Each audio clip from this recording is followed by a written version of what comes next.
mountain town, the ski town called Avon, am I right? I'm sure everybody in here, at least the majority of everybody in here, knows how to ski or snowboard or something, right? First time I ever did it, I bust my ass and I never did it again. So we're gonna get to the dome, I'm the host, and really nigga with the control. Focus on the spiritual pole, which I don't drink, my fast, and we'll go home. So Chali, your real name is Charles Stewart. A lot of people probably don't know that because in the hip-hop world you're known as Chali Tuna. Can you tell me where that name originated from? Well, the name is synonymous with the Star Kiss company, Tuna. So big up to them, and if y'all come chasing after me, you're like 20 years too late. It was a nickname given to me by my father. I was like 4 or 5 years old, and I'm like junior by 4 times. My pops is the third, and I'm the fourth. His nickname when he was young, and till the day he passed, was Pee Wee. They called him, he was like a beanpole and this and that third. He got his name from like a Dolomite movie. You know what I'm saying? So, make a long story short, I'm like 5 years old, and the Star Kiss Tuna commercials were really famous at the time, and he just thought it was funny to call me that. He was like, I'm gonna start calling you Tuna, and he would just call me that Tuna. I'd be like, I didn't think too much of it as a kid, but then when friends started picking up on it, I was like, I didn't like it at first. When I moved to LA and really decided to take hip hop as a career, I was like, let me choose a moniker that people will remember, and there you have it.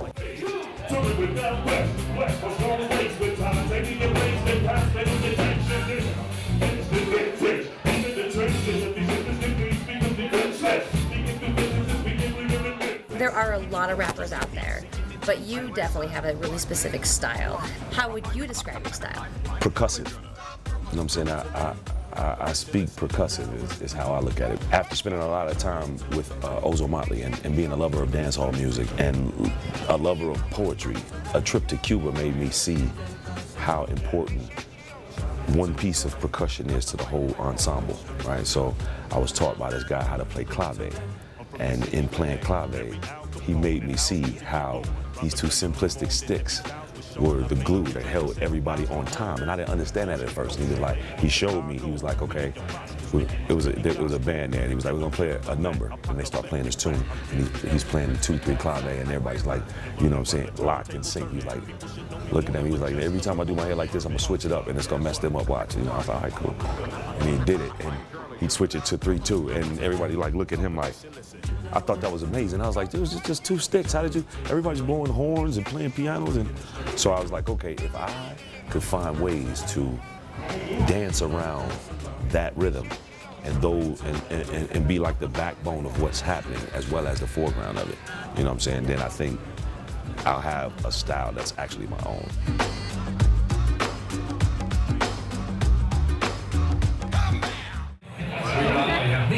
But we have Charlie Tuna from Jurassic Park. Everybody in the house, from the front to the back, go now, we gon' do it till it's satisfied. I know that you've collaborated with a lot of musical acts, but recently you've gone solo. In 2009, right, you released Fish Out of Water. Yes, ma'am. And so can you speak a little bit about your experience? Do you have a preference when it comes to playing with other acts or being solo, or just it's kind of its own unique experience? It's a unique experience, definitely. It's more like just trying to do any and everything that I actually can do at my fingertips, you know what I mean? It's like, oh, I can do a solo record, let me try that, you know what I mean? It wasn't a thing where I wanted to leave the groups that I was messing with, or like, I preferred to be by myself. It was just more so like, just another notch in something that I could, you know what I'm saying? Like, I've been doing this for a long time, so why not try everything that I could without losing my own integrity? And I think the solo thing was just a natural progression.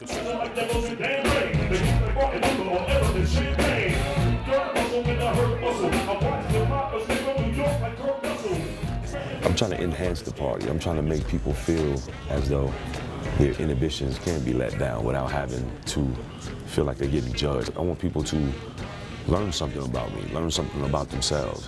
Hey, it's been a long time coming. A strong rhyme and some Cheech and Chong mind numbing. We game hunting and keeping the flame pumping. Claim jumping while you keeping it tame and plain frontin'.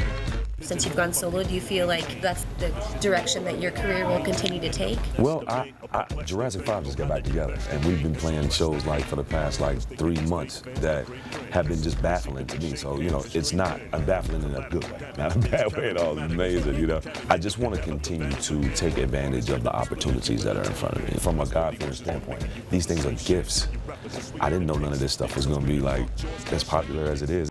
Now, ladies and gentlemen, if you know, then this is cool. But if you don't know, if there was no reggae music, there would be no hip-hop music. Y'all gotta understand that, okay? And because reggae is a music that brings us all together like this, man, hip-hop was supposed to do the same thing, but we just kind of lost our way a little bit. So, I'm here trying to bring that shit back. Ladies and gentlemen, if you're feeling like we doing, let's make a 21-gun salute for humankind and put your gun finger in the air like so. Put 'em up, y'all.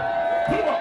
Ladies and gentlemen, we're not talking about violence of any kind. What we're talking about is standing up for human rights. And it goes like this.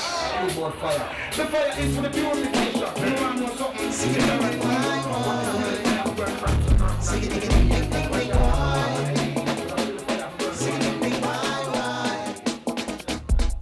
I say put your guns up in the air. Well, we're grateful to have you here, and you said you've been in Vail before. Yeah, So, yes. what about Vail? Let's take it local. Do you like Vail? And if Yes, so, ma'am. why? Well, growing up in Chicago and partially in Los Angeles, like being in from two different extremes, you know what I mean, as far as weather is concerned, for one, and scenery is concerned. I could only imagine the Colorado scenery, you know. I would hear about Vail. I would hear about Aspen. You know, like that's basically, in my opinion, two of the most famous places for skiing and things like that. Another baffling thing in a good way about our music is that it appeals to a lot of snowboarders and a lot of skiers and, you know what I'm saying, X-game sports type of people, and it's a trip to me. I'm like, I would have never done those things, but these people like my music. So I've been exposed to things that I probably wouldn't have never done on my own because of that love. I just trip off the fact that I still got a career and people are liking the music that I'm putting out, so I'm grateful. And I will continue as long as these opportunities continue. Hey, give me freedom, give me justice and equality. And a nice crop till my life stops and I'm finally free.